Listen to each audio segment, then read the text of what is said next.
what was Chris's problem when he started, like the main symptoms, and for how long had they been an issue? Yeah. Well, Chris was diagnosed with ulcerative colitis, and after that was medically controlled, then he had a lot of difficulty with residual intestinal symptoms, mainly bloating, abdominal discomfort, and diarrhea. So all that continued despite the ulcerative colitis being medically controlled. Okay. How long was it continuing after it was medically controlled? Like for how long? For probably a good year. And we actually didn't understand that it was not the colitis. So he would continue to see the physician and complain about his colitis. But then a repeat colonoscopy with biopsy showed that his colitis was 100% controlled. And it was only then that we realized all of the symptoms that he had been having were not from the colitis, or perhaps triggered originally from the colitis, but were not the direct result of colitis. Mm-hmm. I'm curious, did the gastro then say refer Chris to see a dietitian or work with someone, or what did they say?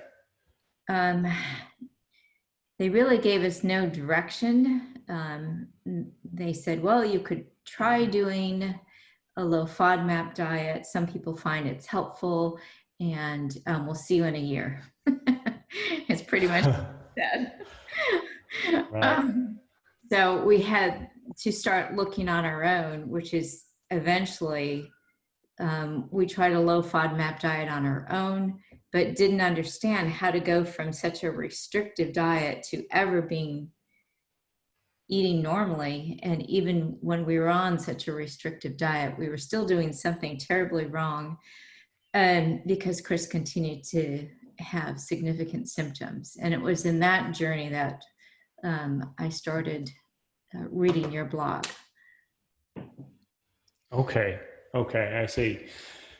I mean, you guys know as well as anyone, physicians, and I mean, they're going to help with the medical aspect, but as soon as it's clear that, well, hey, this is not a medical thing anymore, you're kind of on your own.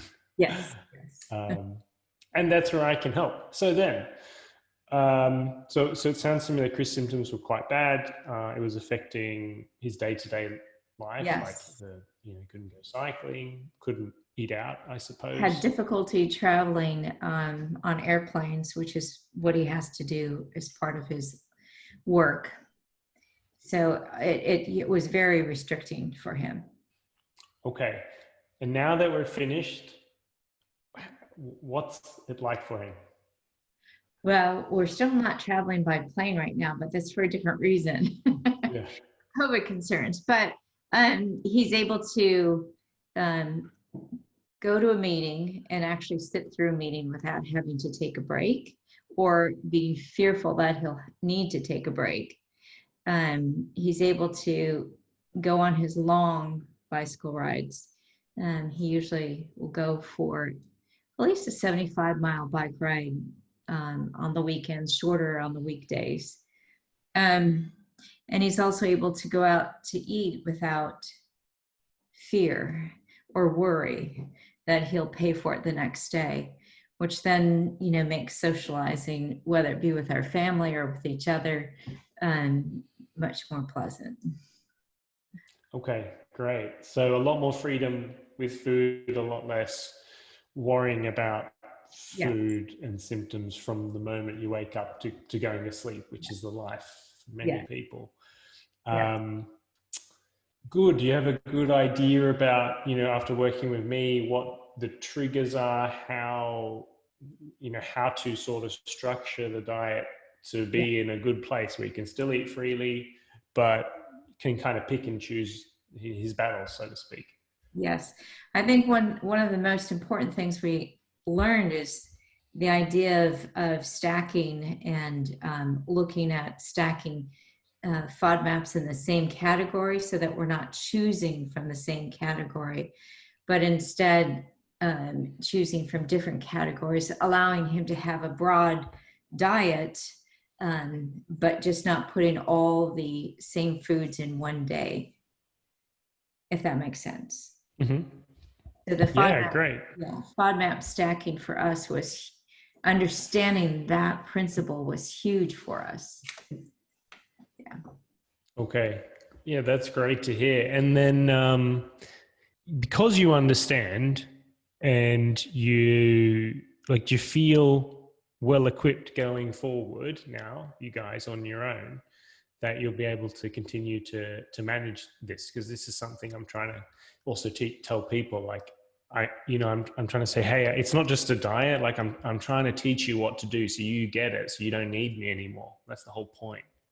Of course, there's always an element of, needing you and not wanting to let go fully, Joe. But yes, I think I feel confident that we can continue on with the skills that we've learned. And it's all very scientific if you just sort of, or logical if you sit and think about it. So I do believe that we'll be able to continue to be successful in expanding his food choices without having any major setbacks.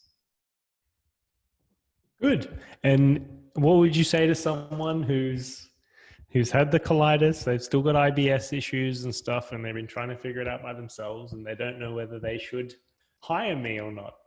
Yeah, well, it came down to my asking Chris, we're going to go all in.